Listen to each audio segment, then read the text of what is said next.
કેટલી પ્રકારના ભજન ખબર છે? ભજન કેટલી પ્રકારના? 6 પ્રકારના ભજન.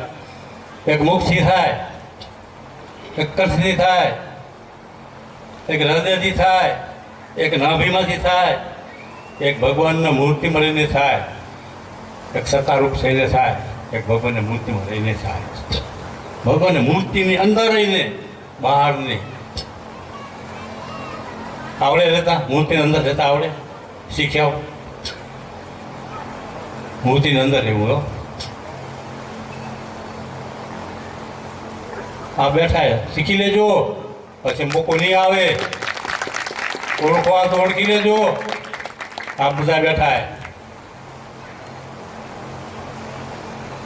અમથાણથી બેઠા, ઉપર બેઠા અને નીચે બેઠા એમ જ નથી બેઠા. આ સભા બ્રહ્મ સભાએ, પરમ ધામની સભાએ, આ દિવ્ય